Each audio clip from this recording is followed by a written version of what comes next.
이 종목은 대체 왜 이러는 것일까요? 어떤 일이 있는지 하나하나 살펴보는 시간입니다. 자, 오늘은 삼성전자, SK하이닉스 나란히 한번 볼게요. 진짜 어쩐 일로 이렇게 오릅니다. 삼성전자가 3.6% 상승이라뇨. SK하이닉스 5.8% 급등. 이제는 올라갈 때가 되긴 했나 봅니다. 일단 미국 쪽에서 반도체 업체들의 실적이 잘 나왔다라는 소식, 이에 우리 시장도 화답을 하면서 이 상승세의 바통을 이어나가주는 모습. 오늘 이 두 종목뿐만이 아니라 반도체 관련 업체들의 주가 전반적으로 좋고요. 덩달아서 지수의 상승세도 두드러지고 있는 그런 오늘입니다. 자, 다음 볼게요. 포스코캠텍으로 이어가겠습니다. 7% 넘는 상승을 보여줍니다. 코스닥 시가총액 상위 종목들 중에서 단연 돋보이는 상승세를 보여줍니다. 포스코캠텍이요. 4월쯤에 이 회사 사명이 변경될 것으로 보이죠. 포스코 케미칼로 말입니다. 포스코 ESM을 이제 흡수 합병해서 4월쯤에 이제 새로운 이름으로 변경을 하고 이렇게 되면서 2차 전지 관련한 사업으로 인한 시너지 엄청나게 우리가 내보여줄게라는 그런 포부를 밝히고 있는 상황인데요. 주가는 69,900원까지 올라와 있고요. 어제 오늘에서 외국인과 기관 투자자들의 양매수가 유입이 되고 있는 그런 상황입니다. 다음 볼게요. SM 보겠습니다. 이번 달 들어서 가격 조정이 좀 심했습니다. SM을 비롯한 엔터주 전반적으로 그러했죠. 근데 오늘은 반등이 조금 나와줍니다. 3% 정도의 상승 꾀하고 있는데요.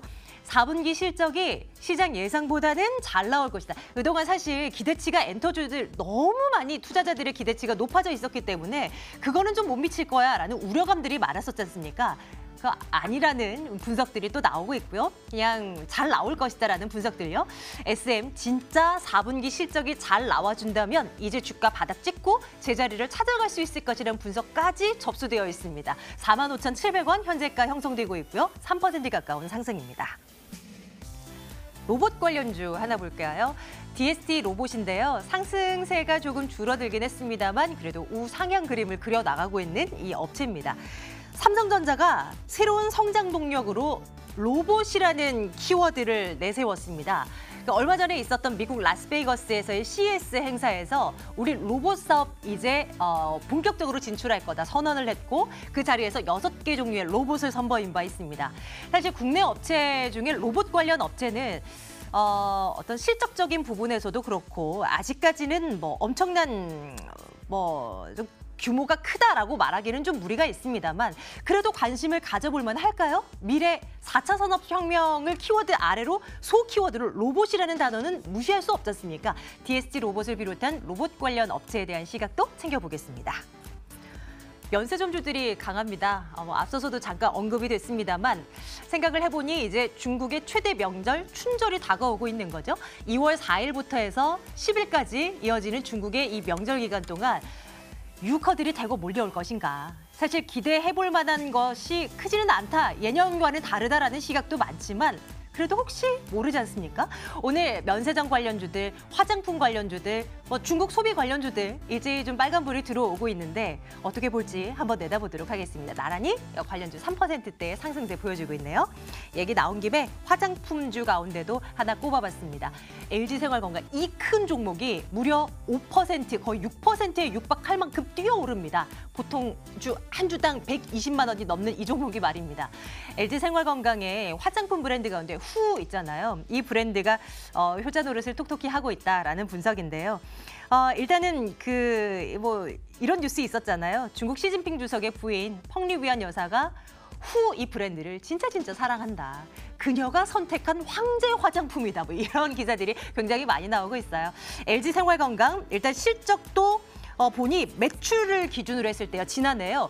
후라는 브랜드가 글로벌 탑 화장품 브랜드인 랑콤, 에스티로더 이런 브랜드들과 매출 기준으로 어깨를 견줄만 하다라는 분석까지 나와 있습니다. 전략 챙겨보도록 하겠습니다. 중국 모멘텀으로 상승하는 또 하나의 쪽이요. 게임주입니다. 장 초반부터 강세를 보여주고 있고 뉴스는 여러분들도 잘 아시는 것처럼 중국의 판호 허가에 대한 부분들이 부각됐기 때문입니다. 기다렸던 판호 허가 소식이 잇따라서 들리고 있는데요. 앞으로는 좋아질 것인가? 이 부분 한번 챙겨보도록 하겠습니다. 네, 오늘 종목 이야기는 AR 인베스트먼트 오현진 팀장과 함께 말씀 나누겠습니다. 팀장님 어서 오세요. 네, 안녕하세요. 안녕하세요. 게임주 먼저 보겠습니다. 이제 판호, 중국의 판호 소식이 지난해 3월 이후 이제 최근 들어서 처음으로 이제 좀 나와주고 있다라는 분석에 네네. 국내 업체들 혹시라는 기대감을 좀 갖고 있는 것 같아요.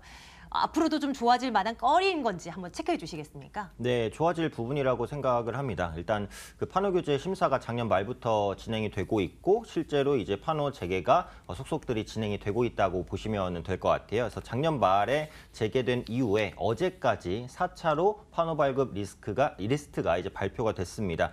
그래서 판호 발급 발표 재개 후, 그러니까 한 1개월 정도 만에 350개 게임이 이제 허가를 받았어요. 그래서 중국 내에서 신규로 진출할 수 있는 발판들이 열렸다. 이렇게 보시면 될 것 같고요. 그래서 올해 한 3,000개에서 4,000개 정도의 게임이 중국에서 판호 발급을 받지 않을까라는 기대감 가지고 있습니다.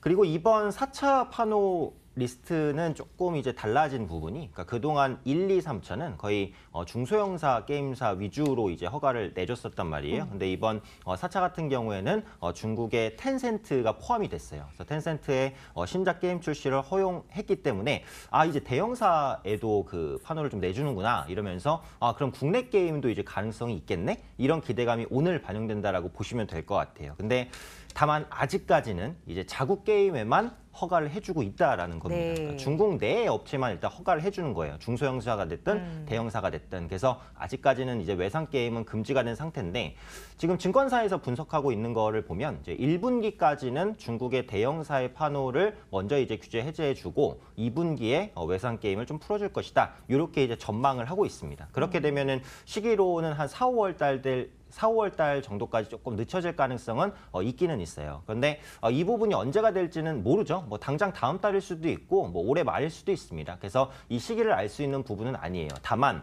판호 규제 해제는 분명히 진행이 될 것 같아요. 적어도 올해 안에는. 그래서 이 부분을 가지고 투자에 대한 힌트를 찾으시는 게 좋다. 이렇게 보시면 될 것 같고요. 근데 여기서 중요한 게 오늘은 사실 대부분의 게임주가 올라가긴 하거든요.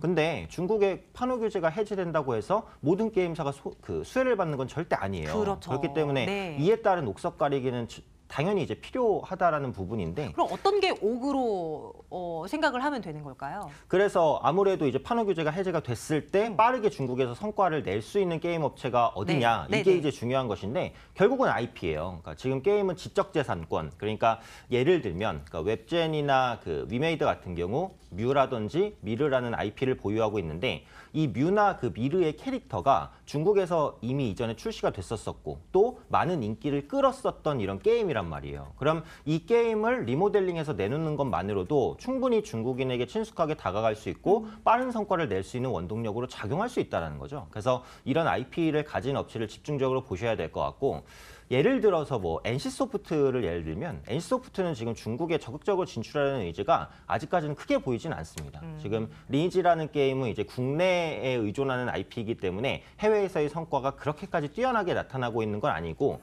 넷마블 같은 경우도 마찬가지예요. 그래서 판호 규제가 예를 들어서 해제가 되면 물론 중국 진출 준비하겠죠. 근데 그때 준비해서 성과를 내려면 시간이 많이 걸린단 말입니다. 그래서 기존에 중국에서 인기 있는 IP를 가진 업체를 보시는 것이 당연히 우선적인 전략이에요. 그래서 그런 만큼 중국 IP에 대한 기대감이 있는 뭐 웹젠이라든지 위메이드 이런 종목군들을 좀 미리 관심 가지시는 전략은 유효하다라고 보지만 네. 모든 게임주가 수혜를 보는 것은 아니기 때문에 옥석 가리기가 필요하다라는 말씀을 좀 강조드리고 싶습니다. 그리고 이 중국 업체뿐만이 아니라 이 외산 게임 업체로도 판호가 허가되는지 여부 이것까지 이제 전제돼야 웹젠, 위메이드 그때서야 이제 주가가 이렇게 뛰어오를 가능성이 있게 되는 거겠죠. 투자 의견은 어떻게 가져가는 게 좋을까요?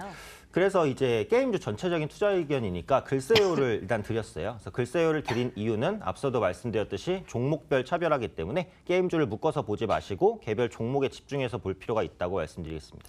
자, 그러고 이제 로봇주로 한번 넘어가 보도록 하겠습니다. DST 로봇을 저희가 한번 살펴볼 텐데요. 사실 이 종목을 이 시간에 처음 보는 것 같아요. 로봇 관련주도 처음이고 DS 로봇 당연히 더 처음이고요. 삼성전자가 로봇 시장을 미래의 먹을거리로 삼겠다. 여기 시장에 본격적으로 진출하겠다라는 의사를 밝힌 상황이고 그와 관련해서 이제 엮다 보니까 이 종목도 봐야 되지 않나 이런 생각도 해볼 수가 있을 것 같은데요. 뷰를 좀 듣고 싶어요. 어떻게 네. 생각하십니까? 일단 저는 지금 상황에서 테마주로서 가장 관심 가질 섹터는 로봇주다. 일단 기본적으로 이렇게 생각을 하고 있어요. 가장 관심을 가져야 할 테마가 로봇이라고요. 네, 그러니까 단기적으로 좀 성과를 봤을 때, 그러니까 네, 지금 네. 보시면은 테마주 순환매 장이라고 저는 생각을 합니다. 그러니까 수소차 테마주가 굉장히 또 급등락을 보였었고, 또 정치 테마주가 얼마 전에 또 급등락을 보였었고, 경협주도 요동치는 모습이 좀 나타났었어요. 그래서 이런 테마주의 순환매가 아직은 끝나지 않았다고 보는데, 지금 말씀드렸던 수소차, 경협주, 정치 테마주 지금 단기간 급등하다 보니까 밸류에이션 부담이 많이 생겼어요. 오늘도 수소차 관련주 같은 경우에도 고점에서 좀 흔들리는 모습이 많이 나왔거든요. 그러면은 시장은 새로운 테마를 찾을 것으로 보이는데 올해 4차 산업과 맞물려서 움직일 수 있을 만한 섹터가 로봇 섹터가 아닐까 싶어요. 지금 주가도 대부분 낮은 위치에 있기 때문에 관심 있게 보실 필요가 있다라고 보고 있고, 이 로봇주에 대한 관심은 삼성전자가 먼저 불러일으켰습니다. 그래서 이번에 CES 2019에서 헬스케어 로봇을 출시하고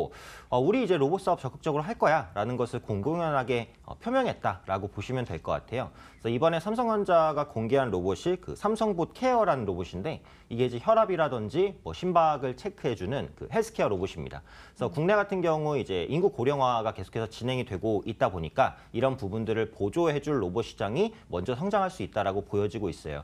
특히 DST 로봇 같은 경우 그 인공지능 서비스 로봇인 그 지니봇을 KT와 공동 개발한 이력이 있습니다. 네. 그래서 지금은 그 산업용 로봇을 주로 생산하고 있는데 최근에 지능형 로봇 생산 비중이 높아지고 있고 중국 로봇 시장에도 진출하려는 움직임을 적극적으로 펼치고 있어요. 그래서 이런 부분들을 생각해 봤을 때 로봇주 내에서도 좀 관심 있게 체크해 보실 만한 기업이다. 이렇게 판단을 하고 있고, 추가적으로 보시면은 이제 이 기업이 작년에는 이제 적자예요. 그래서 4분기 실적이 아직 안 나왔는데 아마 이제 그 전체적으로는 적자가 날 것으로 보이는데 올해는 흑자 전환이 좀 유력해 보입니다. 그런 만큼 적자에서 흑자로 돌아가면 제가 이 시간에서 몇 번 말씀드렸듯이 주가에 큰 모멘텀이 되는 경우가 네. 많았거든요. 그냥 그것만으로도 그렇죠. 그렇죠, 그렇죠. 그래서 예를 들어서 이제 뭐 실적이 100억이 나오는데 그게 이제 150억으로 된 것보다 적자 한 20억에서 흑자 플러스 20억으로 돌아서는 게 훨씬 이제 주가에는 좀 메리트로 많이 작용을 해왔어요. 과거 경험상. 네, 그래서 네. 이런 부분을 본다면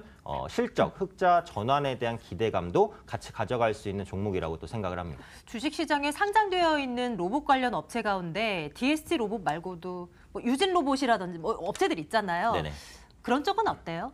저는 로봇주는 전체적으로 다 괜찮다고 보고 있어요. 그래서 결국은 로봇주 자체가 우상향을 보일 가능성이 높다라고 판단하고 있기 때문에 로봇스타도 그렇고 유진 네, 로봇도 네. 그렇고 긍정적인 관점입니다. 그래서 지금 당장 실적은 사실 로봇스타가 좀 괜찮게 나오는 편이에요. 그래서 올해 같은 경우에도 실적 전망이 나쁘진 않다라고 보여지고 있는데 아까도 말씀드린 대로 이제 주가의 위치라든지 그래서 적자에서 흑자로 바뀌는 부분, 그리고 지능형 로봇에 대한 투자를 다른 로봇주보다는 이 DST 로봇이 조금 더 선제적으로 하고 있다는 느낌 정도는 들어요. 그래서 네. 로봇주 내에서 굳이 고르자면 DST 로봇을 말씀드리고 싶은데 아까도 말씀드린 대로 로봇주는 전체적으로 괜찮다 이렇게 판단하고 있습니다. 투자 의견을 좋아요로 찍고요. DST 로봇 차트 보면서 그래도 한 뭐 이제 테마들의 뭐 순환매 속에서 로봇 관련주들의 상승세도 이제 점치고 계시니까 네네. 한 단기적인 목표치라도 좀 설정을 해주신다면요. 네, 그래서 차트 한번 보겠습니다. 일단은 하락 추세가 그 작년부터 말까지 나왔는데 아까 언급드린 부분이에요. 실적이에요. 네. 실적이 작년까지 이제 적자이기 때문에 어쩔 수 없이 하락했는데 최근에 보시면 바닥을 잡고 조금씩 저점을 높여가는 모습 나타나고 있습니다. 그래서 올해 흑자 전환 기대감, 로봇 산업 성장 기대감 반영되는 것이고 지금 다른 로봇주도 대부분 비슷한 차트예요. 그래서 주가가 많이 밀렸다가 바닥을 치고 올라가는 초입 구간이라고 보시면 되겠고 오늘 약간 슈팅이 나오려고 하다가 이제 중간에 좀 밀렸어요. 이게 반도체 대형주가 수급을 좀 빨아먹다 보니까 단기간에 이런 종목군들이 좀 늘렸다라고 보는데 오히려 저는 기회가 될 수 있다라고 생각을 합니다. 그래서 오늘 밀렸지만 추세가 깨진 것도 아니기 때문에 1230원 정도 충분히 매력적인 가격이라고 보고요. 중기적으로 보자면 1500원까지는 열어둘 수 있다라고 생각을 하고 있어요. 굳이 손절가를 잡자면 한 1100원 정도? 이 정도 잡고 관심 있게 보시면 좋을 것 같습니다. 네네. 한 지금 현재가에서 한 위로 한 20% 정도의 수익 한번 일단은 예상을 해보도록 합니다. DST 로봇 투자 의견 좋아요 찍고요. 관련한 사업에 한번 집중을 해보도록 합니다. 이번에는 호텔신라와 신세계를 비롯한 중국 관련 소비주 이쪽 한번 점검하러 갈까요? 중국의 이제 춘절 연휴가 이제 임박해 오면서 혹여나 하는 생각들을 하게 됩니다. 오늘은 전반적으로 올라가고 있는 분위기여서 이게 다 올라가고 있는 건지, 뭐 어떤 의미에서의 상승세를 보여주는 건지 좀 분석이 필요할 것 같아요. 어떤 생각 가지고 계십니까? 네, 일단 저는 중국 관련주는 또 괜찮게 보고 있어요. 그래서 지금은 뭐 춘절에 대한 모멘텀이 부각이 되고 있는데 그거 말고도 중국의 경기 부양책에 대한 기대감이라든지 중국 관광객이 국내 를 찾는 이제 속도가 조금씩 회복이 되는 속도가 빨라지고 있다. 그래서 이런 부분들 긍정적으로 보고 있고요. 춘절 기간에 중국인 관광객은 14만 명 이상 올해 한국을 찾을 것으로 보입니다. 그래서 작년에 14만 명이었고 적어도 작년 이상 정도는 올 것이다. 이렇게 이제 전망을 하고 있고요. 작년 10월부터 시작해서 중국인 관광객의 회복세가 분명히 뚜렷하게 나타나고 있어요. 그래서 1월 달에도 전년 동기 대비해서 중국인 관광객 유입이 한 30% 정도 이상 개선됐다라고 보시면 될 것 같고 이 추세가 앞으로도 이어질 가능성이 높습니다. 물론 이전보다 그 면세점 업체의 성장성이 둔화가 된 것은 사실이에요. 그런데 그 동남아라든지 뭐 일본 지역의 관광객 비중이 최근에는 조금 늘어나고 있긴 하거든요. 그래서 중국 의존도가 약간은 줄어들고 있다는 부분 긍정적으로 볼 수 있고 또 호텔 신라도 그렇고 신세계도 그렇고 그 외 다른 뭐 하나 갤러리아 타임월드라든지 면세점 업체가 워낙에 많이 빠졌어요. 그래서 가격 조정에 충분히 나왔다라고 생각을 하고 있기 때문에 지금은 저가 매수가 들어올 위치다라고 생각을 합니다. 그래서 관건은 이제 중국의 단체 관광객 회복 여부예요. 그렇죠. 아직은 적극적으로 단체 관광객이 들어오고 있냐면 그거는 아직은 아니에요. 그래서 전 세계 증편이나 이런 부분들이 눈으로 확인이 돼야 되는데 그렇진 않습니다. 그래도 적어도 올해 상반기 내로는 이런 전 세계 증편이라든지 이런 부분들로 인해서 중국인 단체 관광객 유입될 수 있을 것이다라고 판단하고 있고요. 또 종목별로 봐도 모멘텀이 조금씩은 있다라고 보여져요. 그러니까 먼저 호텔 신라를 보면 그러니까 기존의 그 호텔 신라가 면세점 업체인데 호텔 사업도 영위를 하고 있잖아요. 그렇죠. 기존에 좀 부진했던 호텔들을 정리를 하고 비즈니스 호텔로 개편하면서 호텔 부분의 실적 턴어라운드 기대감이 좀 존재하고 있다. 이렇게 보셔도 좋을 것 같고 신세계도 그 면세계 업체지만 또 백화점도 운영을 하고 있잖아요. 그래서 백화점 부분의 매출이 작년 말을 기준으로 명품, 의류 이런 부분에서 회복세를 보이고 있습니다. 그래서 호텔 신라나 신세계 같은 경우 면세점 부분의 모멘텀도 나쁘지 않고 개별적인 모멘텀도 어느 정도는 갖추고 있기 때문에 지금 위치에서는 수급이 추가적으로 유입될 가능성이 매우 높다라고 판단하고 있습니다. 경기 어렵다, 소비 위축된다 해도 고가 라인들은 그렇게 좀 잘 팔리나 봐요. 명품군도 그렇고 호텔 시장도 죽지 않았고요. 호텔 신라와 신세계 그럼 투자 의견 좋아요로 가도 될까요? 네, 그래서 두 종목 다 좋아요 의견 드리도록 하겠습니다. 차트 그래도 한번 얼마나 그동안 많이 떨어졌나 한번 분석을 하면서 그래도 한 단기적인 그래도 상승세 한번 점쳐볼게요. 네, 그래서 호텔 신라부터 보면요. 사실 뭐 두 기업은 비슷합니다. 지금 면세점주가 대부분 비슷한 차트예요. 고가 부분에서 계속해서 하락하는 모습이 나타났다가 진짜 많이 빠지긴 했네요. 그렇죠. 그래서 이제 막 추세를 돌리고 있습니다. 아까도 말씀드렸듯이 이제 중국 부양책 얘기를 잠깐 언급을 드렸는데 중국이 부양책을 실시한다고 중국인 관광객이 한국을 많이 찾는 건 아니에요. 그런데 그렇죠. 실질적으로 이제 주가의 움직임을 보면 부양책을 시행을 했을 때 중국 관련주가 움직였던 경험이 굉장히 많거든요. 결국은 그런 경험을 무시할 수가 없고 지금 중국의 경제지표 둔화가 너무 강력하게 나타나고 있기 때문에 이런 부분들을 만회하기 위해서라도 부양책 시행은 불가피합니다. 그래서 이런 부분들까지 기대감이 플러스 알파로 있다라고 보시면 되겠고요. 적어도 다음 달 그러니까 2월 4일부터 춘절이 시작돼요. 그러니까 지금부터 한 9일, 10일 정도가 남은 상황이기 때문에 그때까지는 모멘텀이 유지가 된다고 봐야 됩니다. 그래서 지금 추세 전환 초입 구간에서 호텔 신라도 한 9만 원 정도까지는 열어줄 수 있다고 보고 있고 신세계도 역시 비슷합니다. 그래서 고점을 낮추는 하락 이후에 저점을 뚫고 올라가는 모습 기술적으로 보면 한 30만 원 근처까지는 열려 있지 않나 판단하고 있습니다. 주식시장의 주식 그 흐름을 보면 참 기대감이라는 게 참 무시할 수 없는 중요한 호재로 작용이 되니까요. 앞으로도 눈여겨보는데 그러고 보니 이거 뭐 게임주도 그렇고 지금 보는 면세점 업체도 그렇고 다음 볼 LG생활건강, 이 화장품도 그렇고 다 중국 모멘텀을 기다리고 있는 그런 종목들입니다. LG생활건강 한번 살펴보도록 할게요. 이 무거운 종목이 오늘 시장에서 이렇게 꽁충 이제 뛰어오르는데 사실 화장품주 전반적인 모든 업체들이 다 올라가는 건 아니더라고요. 오늘 이런 시장에서도요. LG생활건강의 이 같은 상승폭 커지는 빠지는 거? 이 이유를 어디에서 찾아볼 수 있을까요? 네, 그래서 LG 생활건강은 지금 다른 화장품 업체보다 조금 더 강력한 모멘텀에 의해서 움직였다고 봐야 돼요. 일단은 실적입니다. 그래서 4분기 영업이익이 전년 동기 비해 14% 정도 증가한 2,100억 원 정도를 기록을 했습니다. 4분기 사상 최대 실적이라고 보시면 될 것 같고요. 화장품 부분 최초 분기 매출 1조를 달성했습니다. 그래서 지금 가지고 있는 브랜드가 네. 후라든지 숨, 오휘 이런 브랜드인데 이게 이제 다른 화장품 대비해서는 조금 고가예요. 그런데 잘 팔리고 있다라는 부분이에요. 아까 앵커님도 말씀해 주신 대로 중국 쪽에서도 좀 잘 네. 팔리고 있다라고 하니까 이런 부분들이 수익 개선으로 직결이 됐다. 이렇게 이제 봐주시면 될 것 같고요. 근데 화장품 사업만 잘 된 게 아닙니다. 그래서 음료 사업 부분에서 신제품도 잘 팔렸어요. 그래서 W차라든지 아데스라는 신규 브랜드가 있는데 보셨나요, 이거? 아니요, 저는 못 봤어요. 네, 저도 못 이름도 봤는데. 처음 들어봤어요. 네, 저도 처음 들어봤는데 네. 잘 팔렸다고 하더라고요. 어. 네, 그래서 이런 부분들이 음료 부분의 실적을 개선시켰다고 보시면 되겠고, 그다음에 생활용품 부분도 잘 팔렸다고 합니다. 그래서 중국에서 치약이라든지 샴푸 판매가 또 호조를 보여주고 있다라고 하니까 음료도 좋았고, 생활용품도 좋았고, 화장품도 좋았다면 사실상 모든 사업이 좋았다는 거예요. 그래서 이런 부분이 그 박자를 맞춰서 좋은 실적을 냈다. 이렇게 이제 봐주시면 될 것 같고요.